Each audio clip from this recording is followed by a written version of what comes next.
Olá, mundo! Sejam bem-vindos a mais um episódio aqui do podcast. Esse é o episódio 78 do Olá Mundo. Eu sou o Guilherme Rambo e, como prometido, estou trazendo aqui mais um convidado especial que vocês já conhecem também, Maurício Cardoso. Tudo bom, Maurício? E aí, Gui, tudo certo? Tudo beleza. Maurício, para quem não escutou o outro episódio com ele, é uma pessoa que tem um Vision Pro. Os outros, né? Acho que começou verdade. a virar uma tradição do Olá Mundo eu fazer o episódio da WWDC, né? Curioso, o Bom sempre tá de férias nessa época. Pois é, né? Eu não sei o que E acontece. você não tira férias? Eu tiro, só que eu não tiro em época de coisas. Então, eu tiro geralmente mais final do ano, começo do ano, que não tá acontecendo tanta coisa, porque daí não tem o FOMO, né? Isso é. Mas então, Maurício, eu trouxe você aqui porque a gente não conversou, ainda não digeriu essa WWDC, e eu acho que agora é um bom momento para fazer essa digestão. Agora é um ótimo momento pra isso. Pois é, porque já deu tempo de mexer nas coisas, ver o que pegou, o que não pegou, o que tá ruim, o que tá bom. E aí a gente vai destrinchar aqui algumas das coisas que já tivemos tempo de compreender melhor. Mas antes de mais nada, eu quero que você conte pra mim e pra todo o pessoal que tá ouvindo como foi a experiência presencial esse ano que você teve o privilégio. Pois é, essa foi a primeira vez que eu fui esse ano, fui sorteado aí na loteria. E, cara, é uma experiência, assim, muito legal, muito legal. Eu recomendo pra todo mundo que é dev como a gente, gosta muito da Apple, é uma experiência... O pessoal mais antigo sempre fala, né? Ah, não é a mesma coisa, você senta lá, assiste o vídeo num telão, e de fato, você senta lá, assiste um vídeo num telão, Uhum. mas você assiste esse vídeo num telão comendo um baita de um café da manhã, e não é só a WWDC, né? Tem todo um ecossistema ao redor da WWDC. Uhum. Eu lembro que no dia em si da WWDC, eu estava rouco de tanto conversar já, Sim. de tanto participar dos eventos e tudo mais. Quando eu cheguei nos Estados Unidos no sábado, eu tive um evento, no domingo teve mais uns 2 eventos que eu participei. Assim, tudo evento de comunidade, né? Uma coisa que eu dei muita sorte é que tava rolando aquela Community Kit, né? Que é organizada pelo Paul Hudson, mais um pessoal. E eles fizeram um sorteio de vários ingressos de eventos para quem não conseguiu se inscrever e eu ganhei. Caramba, que sorte. Então foi muito sorte. E aí eu ganhei tipo uns 5 ou 6 ingressos de evento que tinha overlap até entre os eventos. Foi muito interessante, mas eu fiquei tipo com a agenda perfeitamente lotada para a semana inteira. Então, no sábado já cheguei com o evento da Runway. Aí no domingo tem o credenciamento, né, para quem para quem conseguiu a badge, o ticket, né, da WWDC. Você tem que ir no Infinite Loop, aí você pega aquela bag com pins e coisinhas legaisinhas, ganhei uma garrafa, e você pega a sua badge para poder de fato entrar no evento, né, na segunda-feira. E aí depois desse evento da própria Apple, né? Lá dentro eles têm comida, almoço e tal, você conhece todo mundo, encontra a galera. Inclusive, shout-out pro pessoal da Apple, o Developer Relations, eles daqui do Brasil, eles estavam dando um pinzinho muito bonitinho com a bandeira do Brasil para todo mundo que era brasileiro. Que legal. Além dos pins normais, né, que a gente já ganha. E aí esse negócio dos pins é bem legal, porque dependendo do que você for fazer, você ganha um pin diferente aqui ou ali. O pessoal do Swift Student Challenge tem o pin deles.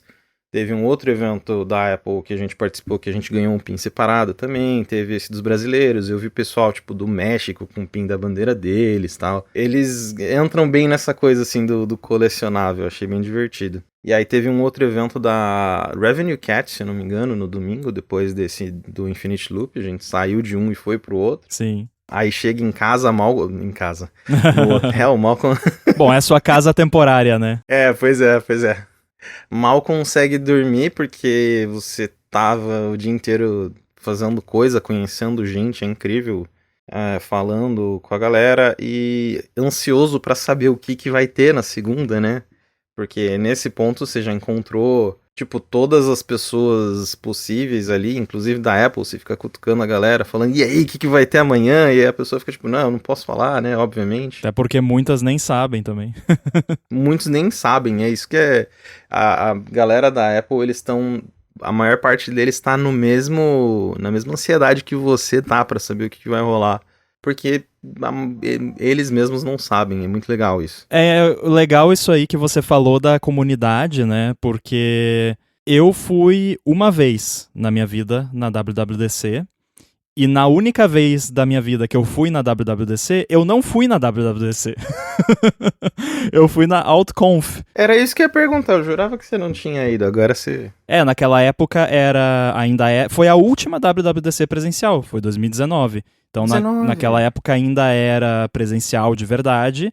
E aí no mesmo hotel que do lado lá tem um centro de convenções grandão, onde era o da WWDC em San José, tinha a OutConf. Daí eu me hospedei naquele hotel, que foi caríssimo, inclusive, mas imagino. Valeu a pena. E aí era só a comunidade, basicamente. E eu não conseguia pegar um café, porque eu descia pra pegar, tinha uma Starbucks no lobby do hotel. Entre o elevador e eu chegar no café, um monte de gente me parava, Rambo, né? Vinha conversar e tal. Daí depois na volta também. Ser famoso é outra história, né? Também fiquei rouco naquela ocasião. Pô, é muito legal isso. E assim, pelo que eu sei, né, nos últimos anos, depois da pandemia, não tinha tido essa mesma energia, né, que teve esse ano. A galera tá voltando com muito mais peso com os eventos de comunidade agora. Uhum. Tanto que teve vários que eu simplesmente não consegui participar, porque tem muito overlap entre eles até, sim. sabe?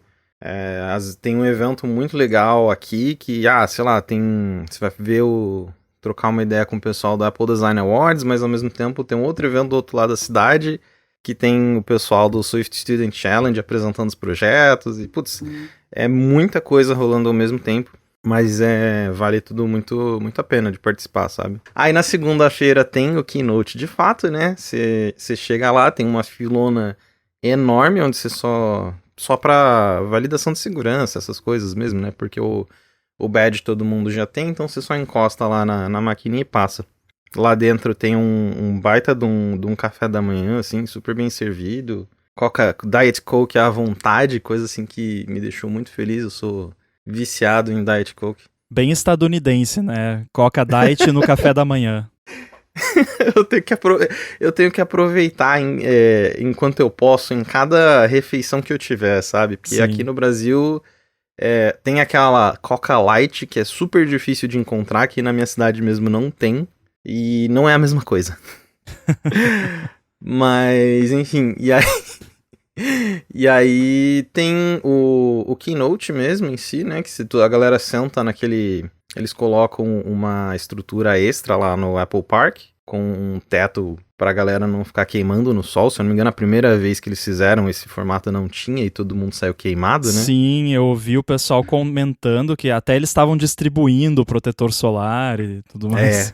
Pois é. E aí quando todo mundo senta, acha teu lugar lá, senta tal, o Craig vem, troca uma ideia com a galera, assim, tipo, coisinha de 10 minutinhos antes ele vem, dá um oi e tal, I hope you like the show, não sei o que lá. É bem legal. E aí você essencialmente assiste a Keynote igual todo mundo no resto do mundo tá vendo. Mas sem delay. Sem delay, com a diferença de que depois que você terminar de assistir ela, você não vai abrir o Xcode e sair fazendo uma task do trabalho que você tinha pra fazer, responder mensagem no Slack. Não, você vai levantar da sua cadeira, você vai encontrar o Phil Schiller ali atrás de você e vai conversar com ele, sabe? Tipo, e assim, eu tô falando desse exemplo porque esse exemplo literalmente aconteceu comigo, foi bem legal. E aí, o que você falou pro Phil Schiller? Phil, I love you! Quase isso! Foi quase isso. Eu fiquei tipo, nossa, como assim? Phil Schiller aqui? Que é isso? Então, tipo, eu que tava no ambiente de trabalho dele, né? Mas tudo bem. Mas aí o Phil Schiller é simpático? A gente tirou foto e tudo mais, eu troquei uma ideia com ele ali rapidinho, ele foi super gente boa, super simpático. Adorei aquela tal. vez Eu que falei, você cara, saltou da altura lá pra demonstrar o Wi-Fi. com o iBook, nossa, esse é o meu momento favorito, assim, de qualquer evento da Apple, é ele pulando lá com o MacBook. Sim. Não era MacBook, é iBook, né? Desculpa, eu falei errado. Ou era PowerBook também, era algum book. Não, eu acho que era a primeira geração do iBook, não era? Que tinha a alça e tudo mais. Foi o iBook, eu acabei de confirmar aqui. Nossa, pra quem não conhece esse momento, por favor, dá uma pesquisada aí no Tem no o YouTube. link nas notas do episódio. Assim, Isso. é um vídeo de, quase 20 anos atrás. Então, o Phil Schiller é uma mancha branca na tela. Mas 240p. dá pra ver, foi divertido. Nossa, é maravilhoso. Ele tá fazendo uma chamada de vídeo com o Steve Jobs, um negócio assim, né? E aí ele pula do palco pra mostrar que, tipo, não tem nenhum cabo conectado e a chamada deles não cai. Sim, tipo, mágico mostrando, não tem nada debaixo da manga. Nossa, exatamente. Aí, é isso, tem um almocinho ali e a galera volta pro State of the Union, né? Você assistir ali as coisas, a mesma pegada, evento, o keynote que interessa pra gente de verdade, né? Uhum. Keynote técnico. E é legal porque você volta a conversar com a galera depois sobre coisas mais técnicas e aí, entre aspas, meio que acabou o dia pra maior parte da galera. E assim, eu não sei os detalhes exatos, mas eu sei que depois... Porque eu não sei se é um evento oficial, assim, sabe? Uhum. Mas depois desse evento no Apple Park, a gente saiu e encontrou todos os brasileiros num outro restaurante, tipo uns 2 quarteirões ali pro lado do Apple Park, que foi bem legal, a gente ficou trocando bastante ideia e assim, tipo... o legal da WWDC é que a gente encontra gente do mundo todo, né? E aí do Brasil inteiro também, porque... Eu tô acostumado com as questões do Cocoheads e tudo mais, conversar com o pessoal muito aqui de São Paulo, né? Mas, tipo, não é muito comum eu encontrar o pessoal do Cocoheads de Fortaleza, por exemplo. Então foi um encontro bem legal de todo mundo ali. Foi um encontro da América Latina, no caso, né? América Latina e Canadá. Então, foi muito legal. Organizado pelos time de Developer Relations mesmo, sabe? Mas e o Developer Center? E aí, no dia seguinte, tem atividades no Developer Center. Inclusive, se vocês forem no YouTube do Apple Developer, lá tem a apresentação que eles fizeram. Eles postaram... Eles fazem uma apresentação no estilo antigo, digamos assim. Sim, eu vi que eles sobre publicaram. As novidades. Eu até fiquei meio bugado, porque veio uma notificação no app lá, no Developer App da Apple, e aí, session de não sei o quê. Tipo, oi, como assim? Exatamente. Né? Já acabou foi tipo uma semana depois. Aí eu abri e era uma apresentação, né, estilo WWDC raiz. E aí, ué, como assim? O que tá acontecendo, né? Pois é. Eles fizeram... eles dividiram o pessoal em turmas.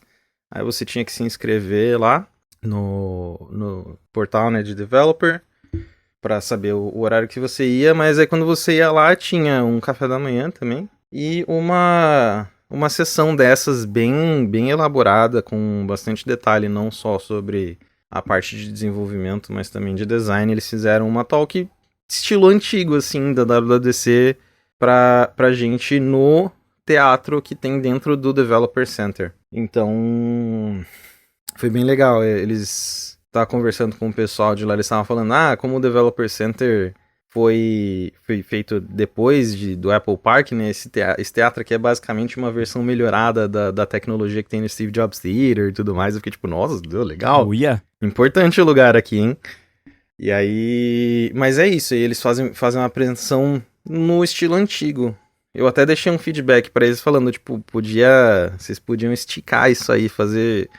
Tipo, eu entendo o apelo de fazer os vídeos pré-gravados, porque fica muito mais fácil pra eles, né, com toda essa questão de Você não precisa, não tem que ter uma apresentação ao vivo, sem erros, tudo perfeitinho, tem todo o controle que a gente sabe que a Apple gosta. Você não precisa fazer tudo de uma vez. Mas é bem legal quando é ao vivo, né? Então eu falei, pô, faz uma por dia, assim, nesse estilo, a gente ia ficar muito, muito feliz, sabe? Sim, com certeza. E aí eles disponibilizaram bastante tempo depois, né? Eles disponibilizaram uma dessas sessions no YouTube também. E no Developer App, né? Lógico. Que foi o que me deu o susto aquele. Que sempre tem, agora tem os dois, né? Eles têm o canal no YouTube também com... Eu não sei se é tudo que tem no Developer App que tem lá, mas tem quase tudo. Eu acho mais fácil de... Eu acho que é tudo mesmo, mandar viu? para as pessoas. Inclusive é curioso que o SEO do YouTube, talvez por motivos óbvios, é melhor que o SEO da Apple. Então, às vezes, eu procuro no Google alguma coisa da WWDC e o primeiro resultado é o vídeo do YouTube, em vez de ser o link da própria Apple. Por que será, né? Não sei. Se for procurar no DuckDuckGo, aposto que o da Apple tá primeiro.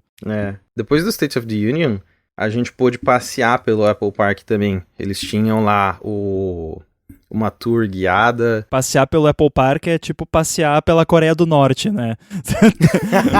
Tem sempre alguém ali. Não, é um tour guiado. Eles deram umas cerejas que eles falaram lá. Eles plantam cerejas no Apple Park. Cerejas? No Apple Park? Enfim.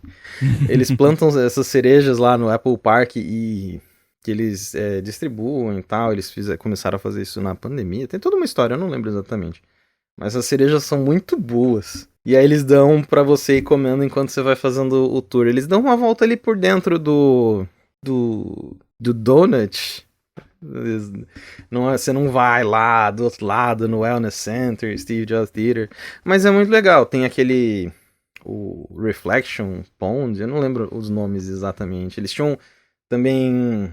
o carro da Fórmula 1 do filme lá, muito legal. E isso deve ter sido muito legal, especialmente pra você, né, Sim. que você curte. Nossa, sim, eu fiquei muito feliz de ver ele. Aí você podia ir lá, tirar foto com ele, pô, foi muito legal. Agora, só voltando a essa história das cerejas, é desse lugar das cerejas que vem o cheirinho que o pessoal fala do Apple Park, que em algum podcast, eu acho, não sei se foi no ATP ou no do Gruber, que falaram de que tinha um cheirinho bom de natureza, sei lá, na Apple, e aí depois alguém contou que eles fizeram um negócio lá pra pegar o ar que vem do lugar que tem a planta cheirosa e distribuir.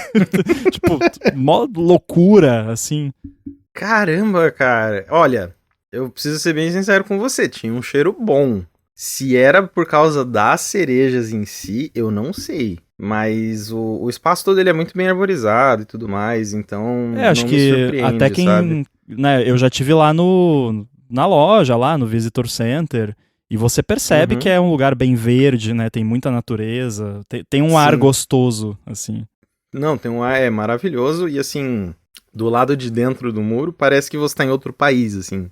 É uma cara completamente diferente, você só vê aqueles escritórios enormes com as portas de vidro gigantescas e árvores e natureza e calma, sabe? Tipo, é um ambiente muito legal. Você tinha mencionado do Gruber, eu fui ver o Talk Show Live. Primeiro, eu fiquei bem ansioso porque eu queria ver os executivos da Apple, entrevista esse ano. Eu vi. Comprei ingresso logo que anunciaram e... não foi o primeiro ano em 15 anos do Talk Show Live que não teve as entrevistas com eles. Mas foi bem legal, foi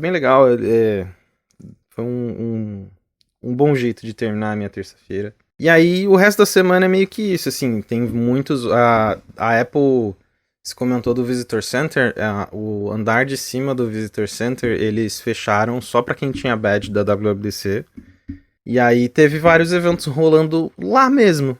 Então você ia o tempo todo. Você podia ir lá, tinha mesas com cabos para você plugar e, sei lá, fazer o upgrade dos seus aparelhos pro beta e conversar com a galera. E baixava rapidinho? Baixava bem rapidinho quando funcionava. A gente pegou. Eu peguei uns dois adaptadores lá que estavam, tipo, quebrados, assim. Também é muita gente usando. Mas é muita né? gente, é difícil isso de coordenar, sabe? Eu acho que eu entendo o porquê. E aí, tipo, o resto da semana é isso. Tem muitos eventos da comunidade, muitas coisas pra você fazer. E muita gente que eu conheci lá, que foi junto brasileiro, o pessoal voltou no meio da semana. Eu aproveitei pra tirar a semana inteira e, tipo, ir passear, sabe, também. Claro. O outro fim de semana, peguei, aluguei carro, fui pra São Francisco, dei volta pra cima, pra baixo. Boa. Foi muito legal, sabe? Acho que vale muito a pena a experiência turística por fora da WWDC também. Ah, sim, eu adoro aquela região, já fui mais de uma vez, né? Você perguntou se eu tiro férias? As minhas férias, a última vez que eu tirei férias foi final do ano passado e foi justamente pra lá, a gente ficou 2 semanas, fomos pra Los Angeles também. Recomendo, assim, Sim. é muito caro, né? Porque a viagem em si já é cara, é demorada pra quem tá no Brasil, e lá é tudo muito caro, né?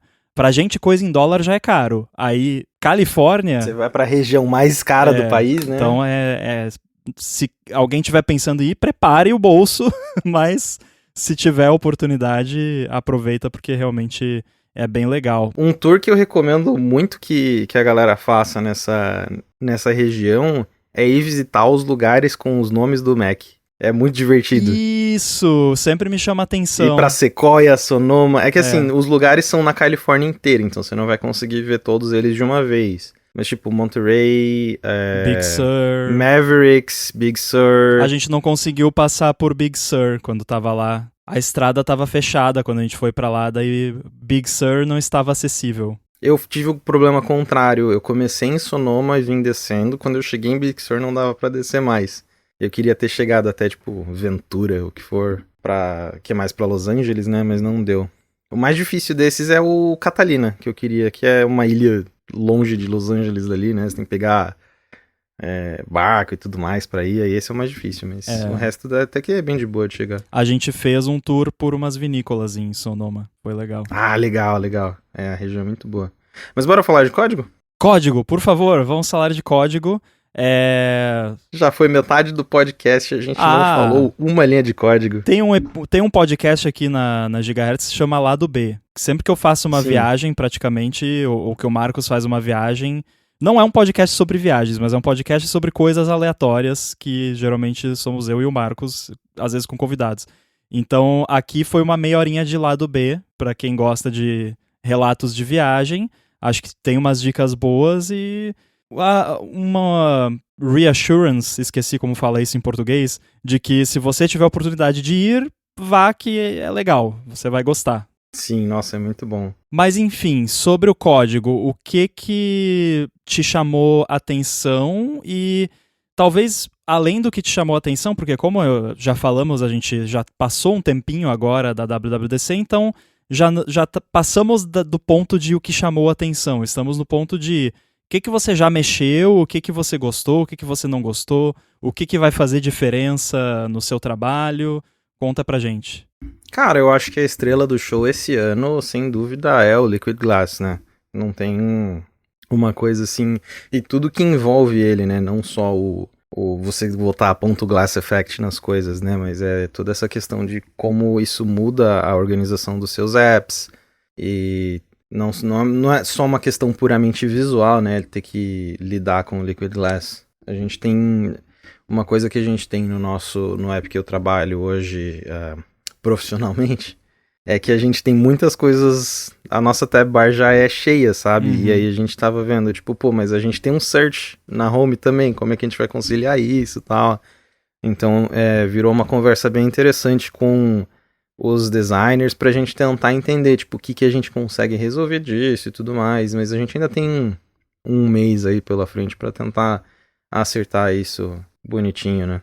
Teve uma coisa que eu acho até que eu comentei com o Boom logo depois, que você tem aquele novo, meio que um novo layout, alguns layouts meio que pré-definidos, né, de app que você pode construir, e aí um deles é com search bar na parte de baixo da tela, e aí você pode ter botões ali de ação. Então você pode ter, por exemplo, uma search bar no lado esquerdo e um botãozinho de mais no lado direito para criar algo novo dentro do app.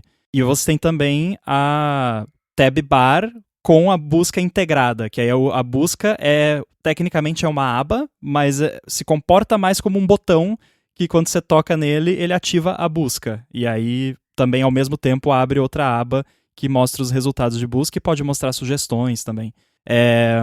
E me incomoda que não tem algo que combine as duas coisas, sabe? Porque eu queria muito no Chibi Studio fazer tudo bonitinho, meio padrãozinho, assim, seguir o padrão do sistema, mas eu preciso ter um botão de mais lá embaixo. Só que eu preciso de abas também. Então eu tô numa situação... Eu acho que eu vou acabar usando o tab bar e colocando um botãozinho overlay acima da tab bar. Acho que vai ser a solução que muitos apps vão adotar. Eu vi uma solução que é um pouco de uma adaptação técnica, né, nessa questão aí, que a pessoa... Vulgo gambiarra. Trocou o ícone do search, e aí quando você dá um tap no ícone do search, ele trocaria pro search, né? Uhum. Ele troca de volta pra tab que estava selecionada e coloca uma cheat da coisa que ele queria que aparecesse por cima, sabe? Cara, eu tentei fazer isso porque, assim, se você olhar o Chibi Studio hoje em dia, ele é uma tab bar, a tab bar em si é customizada, mas por trás é um UI tab view controller lá padrão.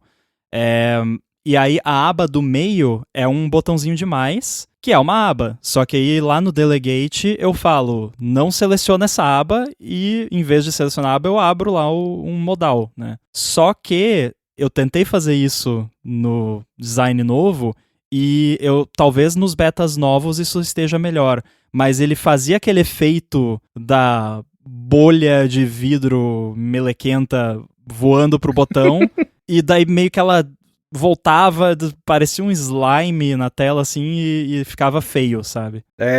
Eu ia comentar que podia até ser o contrário, né? Pode ser que essa gambiarra foi parada nos betas mais novos. Pode ser também.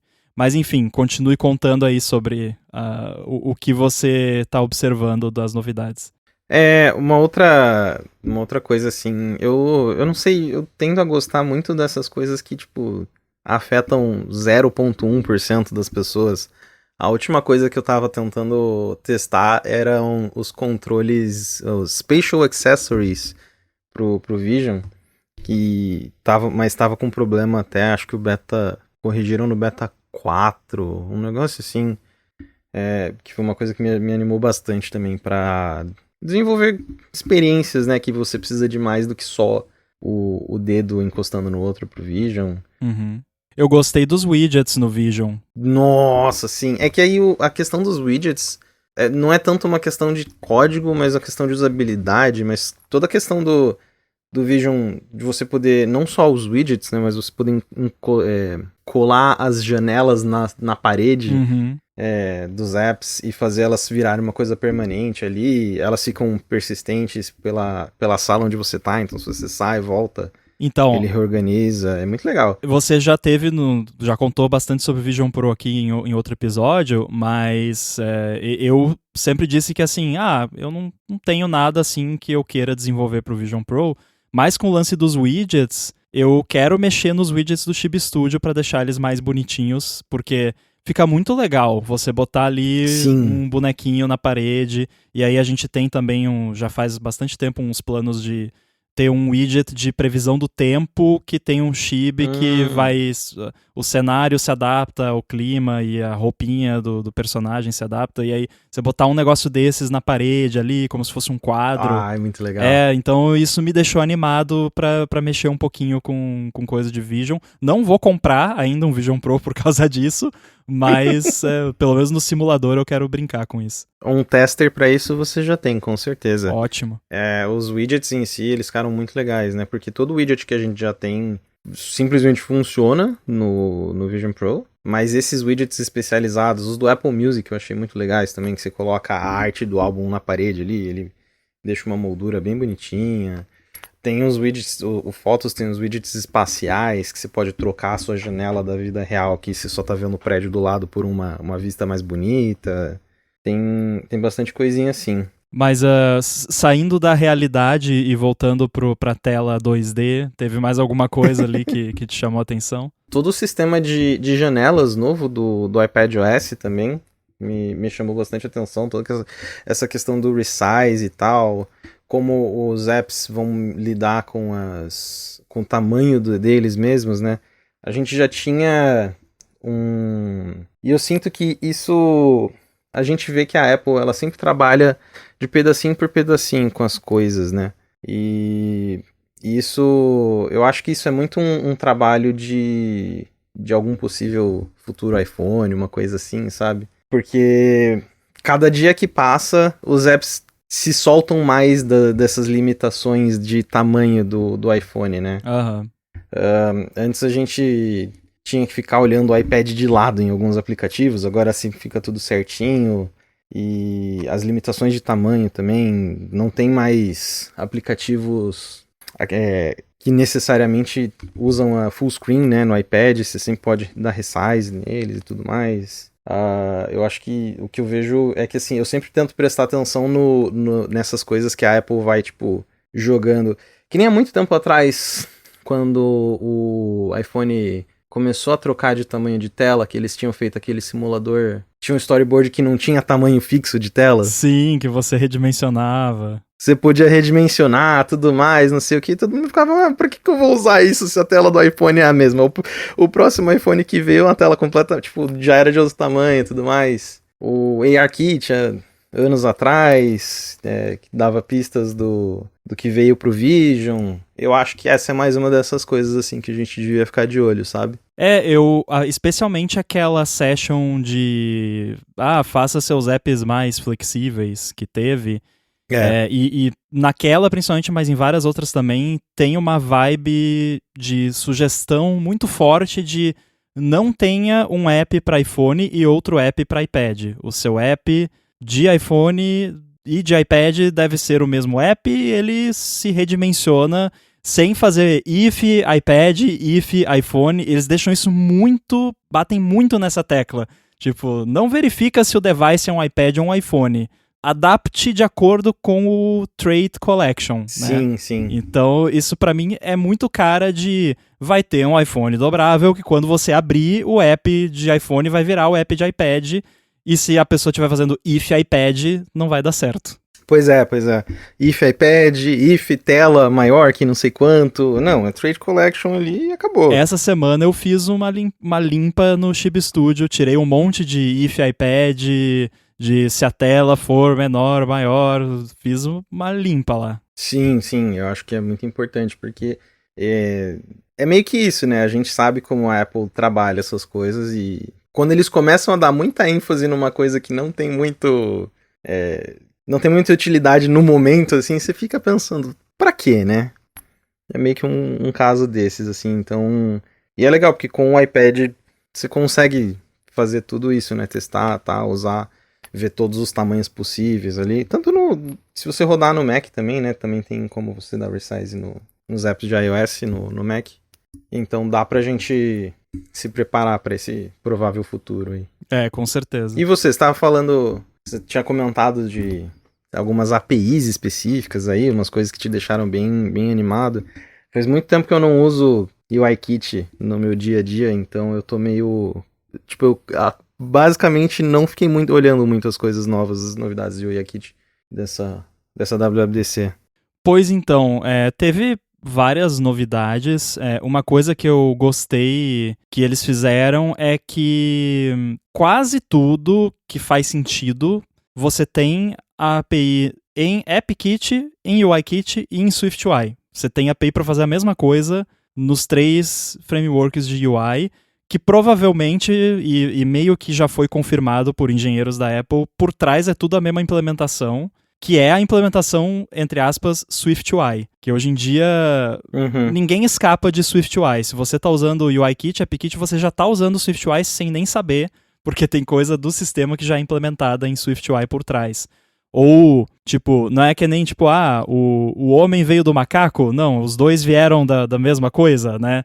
Então é tipo, Isso, sim. não é que necessariamente tem SwiftUI por trás, mas o que está por trás é compartilhado entre os 3 frameworks. E aí O framework progenitor. Isso, e aí é só a API que varia ali. Então, eu acho que é bacana você ter essa paridade, mas teve uma coisa que vai parecer talvez um pouco bestinha que eu adorei no UIKit, embora UIKit não seja também o meu forte, eu até falei logo depois da WWDC com o Boom que tem muita coisa de UIKit que eu acho confusa pra caramba, porque eu tenho muito mais experiência com AppKit, e aí quando eu vou mexer em UIKit eu fico meio perdido, mas eu ainda prefiro para certas coisas usar UIKit e usar o SwiftUI só nas Leaf Views, que nem já falamos exaustivamente. Sim, sim. Eu acho que o melhor jeito, inclusive não façam como eu, que completamente ignorou, mas o melhor jeito é você usar as forças de cada framework, né? Claro, claro. E eu acho que a integração entre SwiftUI e os demais frameworks está cada vez melhor, e já faz alguns anos já que você pode, com bastante confiança, usar ali um UI Hosting Controller ou também no Mac NS Hosting View e todos os equivalentes e por aí vai. Você pode misturar sem medo que, no geral, tudo funciona. Tem edge cases, mas funciona. Tem até um estilo de configuração de célula de Collection View que é para views de SwiftUI, né? Você não precisa nem ficar colocando Hosting Controller. Eu lembro quando a gente trabalhava junto, no começo do SwiftUI, a gente tinha feito uma tela que, tipo, tinha 300 hosting controllers, né? Nossa, sim. Não precisa mais desse tipo de coisa. Então isso aí tá bem bacana. Mas aí, então, falando de uma API de UIKit especificamente que eu achei bacana e que passou under the radar para muita gente, porque, se eu não me engano, essa API não foi anunciada na WWDC, e ela não saiu no SDK no primeiro beta, eu acho que ela veio no segundo ou no terceiro beta, que é a API de UI Corner Configuration. E aí você ouve UI Corner Configuration, acho que você já deve imaginar para que serve, né? Assim, pelo menos né? Sim. Corner Radius, né? Certo. Então, o que acontece? São várias APIs novas, eu não vou ficar lendo todas as APIs aqui porque é chato, né? É um podcast, não é? Se fosse vídeo seria mais interessante. Eu vou deixar um link de um post do Seb que ele fez um apanhadão de tudo que teve de novo no UIKit, não só o que foi anunciado em session, e aí ele tem um overview bem bacana de UI Corner Configuration, mas é relativamente simples, assim. Você, numa UI View, antigamente, né, até ano passado, ou agora ainda, eu quero que a minha view tenha os cantos arredondados. Você ia pra layer. Você ia na layer dela, colocava um corner radius. Corner radius. E aí... Tinha uma dança toda. E aí você tinha que botar o corner curve continuous, senão não fica, né, o squircle fica o canto feioso. Então, todos esses detalhezinhos que são meio chatos de fazer, fora que assim, se você tem uma UI View, que você quer que ela tenha os cantos arredondados e você quer que possa ser configurável, daí você tem que mudar lá no layout, no método de layout, tem que criar uma CA transaction e desabilitar a animação, senão vai animar sem você querer. É chato, né? Assim. Dá pra fazer uma view tipo a tela do MacBook, tem corner radius em cima e é reta embaixo? Dá. Mais fácil? Então, maravilha. aí é que tá. O bacana de UI Corner Configuration, como o próprio nome já sugere, é uma configuração, não é um valor que você seta e pronto. Então, você configura o comportamento dos cantos arredondados da sua view. Então você vai lá, você tem uma UI View, você bota Corner Configuration igual, e aí você tem alguns construtores estáticos, você pode colocar ponto corners, radius, 12. Aí vai ficar com corner radius 12 e vai usar o continuous corners automaticamente. Você não precisa fazer isso sozinho. Nossa, que maravilha! O framework já faz isso para você. No fim das contas, provavelmente o que a UI View está fazendo é configurar a própria layer dela. Mas, ok, você pode setar o corner radius de uma view para um corner radius que você quiser, ela vai ficar arredondada com continuous corners, bonitinho, já é legal. Mas isso não é o mais legal. O mais legal é quando você começa a utilizar algumas coisas um pouquinho mais avançadas. Então você pode, por exemplo, em vez de você setar para corners e passar um radius de 12, você pode passar um radius de container concentric. Legal. E aí o seu container pode ser uma view antecessora, né? Então digamos que você tem uma UI view que você colocou um corner radius fixo de 20. E aí você tem uma outra view lá dentro dela, que não precisa ser uma filha direta, né? Pode estar lá dentro, e ela tem um padding e tá mais para dentro e tal. E aí para você ter concentricidade, tem uma formulinha pro corner radius, né? De acordo com a distância, o tamanho, o corner radius do parent, você calcula, mas é chato. O Sim. UIKit faz isso para você. Então se você bota Nossa, lá que maravilha. container concentric, e em tempo real. Então você botar, sei lá, um Pen Gesture Recognizer na view ali e arrastar ela para mais perto da borda do parent view, ele atualiza em tempo real. Legal. Nossa, que maravilha. Aí, o que é mais legal ainda? Isso se aplica... Beleza, eu coloquei lá um corner radius numa parent view, legal. Mas qual é a parent view das parent views do mundo inteiro? É a tela do device. Sim. Então, tem vários devices que tem a tela com o canto arredondado. Então, se você colocar container concentric e a sua view estiver pertinho ali do canto da tela, ela vai ficar com o corner radius concêntrico com o corner radius da tela do device. Do device. Pô, muito bom. Isso é muito bonito. E aí, enfim, tem N outras opções, que vai ter o link aí nas notas para ver. É simples de usar essa API. E aí você vai ter lá, por exemplo, você pode colocar concêntrico, mas eu quero que seja só na borda de cima ou de baixo, ou só no canto superior esquerdo, sabe? Você pode configurar eu quero que seja concêntrico, mas eu quero que tenha um mínimo de 12, sei lá, porque daí se o container não tiver um corner radius, não vai ficar quadrado, vai ficar arredondadinho ali com o mínimo que você definiu. Tem vários detalhezinhos, e aí isso para tipo cards que aparecem flutuando na parte de baixo da tela, por exemplo, que é bem comum. Ou para conteúdo que vai dentro de uma sheet lá, né, que se sobrepõe. E aí também é o próprio container, como você está apresentando, aquele container tem um corner radius diferente, as views dentro dele, se você configurar com o container concentric, vão seguir o corner radius daquela sheet que você colocou ali, vai ficar bonitinho.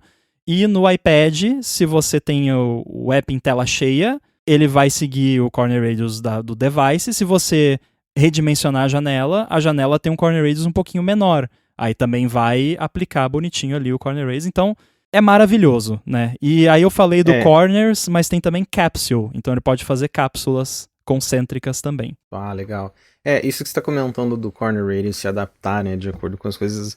Ele, no sistema, né, as sheets, por exemplo, elas não têm um corner radius fixo, né? Uhum. Se você pegar, por exemplo, o Maps ou o Find My, que tem aquela sheet que você consegue aumentar para a tela inteira, o padding delas em relação à tela vai mudando, e aí o corner radius tem que mudar de acordo. Então faz total sentido ele ter fazer esse cálculo em tempo real para você, né?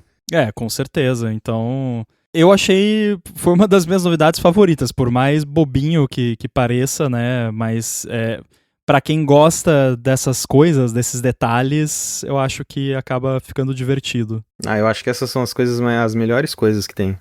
Os pequenos detalhezinhos fazem toda a diferença no feeling dos apps depois. Com certeza. E a gente falou de um monte de coisa aqui, né? Passou praticamente o episódio inteiro, a gente não falou uma palavra sobre Foundation Models. Poxa, verdade, né? Então conte aí, você já brincou? Como é que tá? Cara, a primeira coisa que eu fiz quando eu cheguei no hotel, no dia da WW, foi atualizar o Mac, baixar o Xcode e tentar usar os Foundation Models. E aí eu brinquei com eles ali na época, só que tem um lance, eles são extremamente simples de usar. Uhum. Então eu não tive muito o que fazer depois disso, porque você instancia lá, o Foundation Model, você cria o seu, entre aspas, System Prompt, né? E depois disso você vai trazendo os prompts do usuário, ou então você mesmo, com a ação do usuário, tem os seus modelos generable e tudo mais. E também esse modelo também pode fazer tool calling, então se você tem uma coisa que, apesar da graça, da maior coisa dele ser que ele roda direto no seu device, tudo offline e tal, se você tem alguma tarefa que você quer fazer upload para alguma coisa que o modelo não vai conseguir fazer, é muito simples também de você escrever uma tool, né, uma ferramenta para o modelo conseguir interagir. Seja, sei lá, eu quero que o meu modelo possa bater numa API para buscar algum dado, por pesquisar coisa na internet, fazer uma conta, o que for. O código é você que está escrevendo, né? Uhum. Ele faz o que você quiser. Mas é assim, é extremamente simples. Você cria uma session, você pode resgatar essa session depois e depois disso você só vai respondendo a session, né? Inclusive o método que você chama respond, né? E ele vai te trazendo as respostas, né? Aí você pode tanto dar um await e esperar ele trazer tudo de uma vez, ou você pode fazer um streaming pro usuário para ele ir populando aos poucos com a partial response lá que ele te traz para fazer aquele efeitinho bonitinho de chat GPT pro usuário. Isso foi o que eu achei mais legal, não só essa parte do streaming, que achei que eles fizeram de um jeito bem bacana, mas principalmente o fato de ser tudo type safe e definido em Swift. Então os tipos informam pro modelo o que ele tem que fazer. Você não precisa escrever um JSON schema, fazer parse de coisa parcial, né, que fica pior ainda, parse parcial. Sim. É bem chato, então... É extremamente simples. Pois né? A API toda. É código normal, então você não precisa se tornar um especialista em tokens e não sei mais o que para conseguir implementar uma paradinha legal com isso. Assim, a janela de contexto dele é um modelo que roda no seu aparelho, né, ele roda em iPhone 15 Pro pra cima, ele limitado. Não é um modelo extremamente potente, tanto que a Apple fala que você não deveria usar esse modelo para tentar criar, tipo, um chatbot no seu aplicativo. Ele é um modelo bom para você fazer summarization, para você fazer uma série de outras tarefas que modelos são bons para fazer de uma vez só, mas não para ficar, tipo, conversando, sabe? Que foi exatamente a primeira coisa que eu fiz quando eu cheguei no hotel. Todo mundo deve ter testado, mas eu acho que, assim, o uso dele seria, que eu me vejo usando seria... Número 1, extração de dados estruturados de input em linguagem natural. Então, você tem um app que você quer fazer alguma busca, por exemplo, mas você quer que o usuário possa digitar de forma natural, do jeito que ele perguntaria. Aí você consegue, isso pelos meus testes aqui, ele faz super bem. Você Muito bem. Tem determinados parâmetros, e aí, por exemplo, digamos que é uma busca de filmes. E aí você tem lá gênero, atores, ano de lançamento, e aí o usuário, em vez de selecionar isso, ele vai lá e fala filmes com o Adam Sandler de comédia dos anos 2000. E aí, na sua struct lá, que é o input da sua busca, o modelo consegue popular lá que o ator é Adam Sandler, o ano é 2000 e o gênero é comédia. E aí você manda essa query para o seu banco de dados. Ou você pode ter uma ferramenta que o próprio modelo faz a chamada para você. E aí o oposto também. Se você já tem os dados estruturados e você quer, a partir dos dados estruturados, gerar um texto em forma humana, né?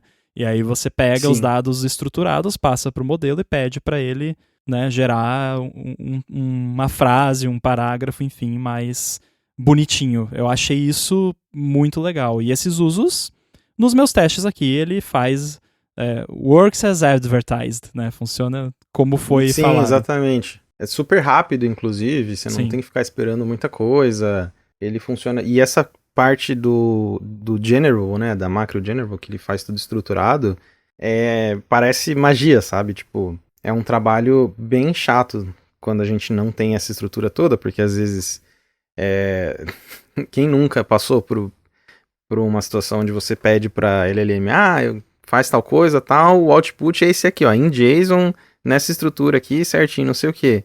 A resposta dele é: ok, tudo bem, esta é a resposta, 2 pontos e aí o JSON embaixo, nossa, sabe? Isso LLM 101, assim, né? Você Pois tentar... Todo mundo já teve isso, eu acho que todo programador já tentou fazer isso. Ó, o output tem que ser JSON, tá? Mas só o JSON, mais nada, só isso. E aí ele vai lá, tudo bem, aqui está só o JSON, 2 pontos. Não. Sim, nossa. Então é bom que eles É resolveram uma isso. dor, é uma dor de cabeça bem grande, porque você nunca sabe o que o LLM vai te responder, né? Às vezes ele fala, sim, aqui está o JSON. Ou, às vezes ele mostra, te dá um JSON e esse JSON ele tá usando ponto e vírgula lá dentro ao invés de vírgula pra trocar entre as coisas. Tipo, Ou tem você nunca sabe o aspas, que ele vai alucinar. aspas sem estar As aspas. né? Nossa, sim, as aspas, tipo, você nunca sabe o que vai vir ali. Então é um trabalho bem grande que, tipo, simplesmente não existe com o Foundation Models, né? É, Mas fora isso, é uma API, tipo, como eu disse, é extremamente simples, assim, muito fácil de você pegar, sair usando e ver o resultado e tudo mais. Não tem muito segredo, né? e veio com até bem menos limitações do que eu imaginava, porque eu achava que ia ser algo muito mais limitado e, na verdade, melhorou muito acima do que eu esperava, inclusive melhorou ao longo dos betas, porque eu lembro que no começo era muito fácil de dar trigger no negócio de safety do modelo, tipo... Sim, os guardrails, qualquer né? coisinha, guardrail violation, e isso eles corrigiram, saiu até nos release notes lá, tá mais direitinho agora e parece que no erro também vem mais especificado agora o que aconteceu exatamente, mas não tá tão fácil de qualquer coisinha, ele já... Guardrail, né? Sim, era bem chatinho no começo, que você tomava um guardrail violation, aí você ficava pensando, qual foi a parte da minha frase que deu trigger nisso, né? Pois é. Aí você começa a picotar ela e mandar, tipo, foi essa parte, foi isso aqui, é isso aqui que eu posso mandar, isso aqui não. No Chibi Studio... Tá bem melhor agora. No Chibi Studio a gente gera... Acho que eu já comentei aqui, que a gente tem os itens que você usa para criar, tem as descrições lá no nosso banco de dados dos itens. Então, você criou lá um bonequinho usando os itens, eu tenho uma descrição textual de tudo que você usou para criar o bonequinho. E com isso, dá para você falar para o modelo, pega essas descrições do que o usuário usou para criar o personagem e cria uma descrição completa do personagem propriamente dito. Mas o que acontece? O que tem muito nessas descrições de itens? Características físicas. E aí, isso tava dando muito guardrail violation, que tipo... um garoto fofinho usando uma camisa curta, sabe? Tipo, não, né? Chama a polícia. Alerta de PDF ele file. Já chama, né? Ele já chama a tool que ele tem ali pra ligar pra polícia. Exatamente. Fazer o self-report. Detectamos um PDF file aqui. Nossa, agora você me deixou curioso pra ver se eu consigo rodar. Existe aquele snitch bench, né? Das LLMs. É? Que é pra detectar o quanto uma LLM tenta entrar em contato com as autoridades. Nossa! E eu não tentei. Eu não sei. Tipo, eu sei que não tem uma versão feita no Foundation Models. Agora eu fiquei curioso pra ver se dá pra tentar rodar ele com o Foundation Models. Nossa, agora que eu vi, é do T3, né, esse... E aí eu vou deixar o link nas notas do episódio pra quem quiser ver. E no topo, atualmente, tá o Grok 4, que é 100% Government Snitch e 65% Media Snitch. Não vi ainda os critérios exatamente como que eles fazem isso aqui, mas... tá aí, pra quem quiser dar uma olhada, tiver curiosidade. Esses benchmarks são benchmark de LLM é sempre um negócio não determinístico, né? Então Porque LLM não é determinístico. Exatamente, né? Então é sempre um negócio mais pela diversão da coisa do que pelo resultado em si, mas eu fiquei muito curioso pra tentar rodar ele com Foundation Models. Muito bem, acho que a gente conseguiu pincelar aqui os destaques pra gente, agora que já deu tempo de investigar melhor, de testar, de ver o que funciona, o que não funciona. Não conseguimos abordar tudo aqui, porque é muita coisa, tem coisa que a gente com certeza esqueceu. Tem links aí para quem quiser explorar mais. A gente, em momento algum, a gente falou do CarPlay Ultra, por exemplo.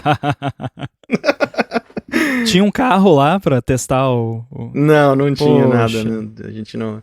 Eu queria que tivesse, mas não. Eu quero, antes que a gente se esqueça, deixar uma dica também muito boa, que é daquele site www.dcnotes.com. Vai estar o link aí também nas notas, que é em formato de documentação da Apple, só que baseado em conteúdos da WWDC, e aí tem notas lá de tudo, né? Nem todas as sessions têm notas ainda, mas já tem várias anotações lá e links, então por incrível que pareça, é um lugar melhor para você pegar as referências todas de novidade da WWDC do que o próprio site da Apple. E para as coisas que não tem notas, vocês podem ir lá e contribuir. Sim. É um repositório que você pode abrir PR e tudo mais. Então fica a dica aí, tá o link também nas notas do episódio. E quem quiser te ver por aí, como é que faz, Maurício? Cara, eu acho que o jeito mais fácil hoje é no Instagram, né? É cocoa.maurício. Coco de Coco Touch ou Coco Heads. E Maurício é, meu nome. Maravilha, também vai estar o link aí nas notas para quem quiser. E comigo vocês já sabem, eu tô lá no mastodon.social, @inside. Manda os seus feedbacks, gigahertz.fm/feedback. O que vocês gostaram da WWDC ou o que não gostaram, né, do ponto de vista de developer, né, não tipo, achei o Liquid Glass feio, né, isso é questão mais de usuário, mas assim, no trabalho de vocês, o que vai fazer diferença? Conta pra gente lá em gigahertz.fm/feedback e a gente volta em breve. Eu volto em breve, o Maurício também um dia vai voltar. Ano que vem, quem sabe, né? WWDC 26, tamo aí. Valeu, gente.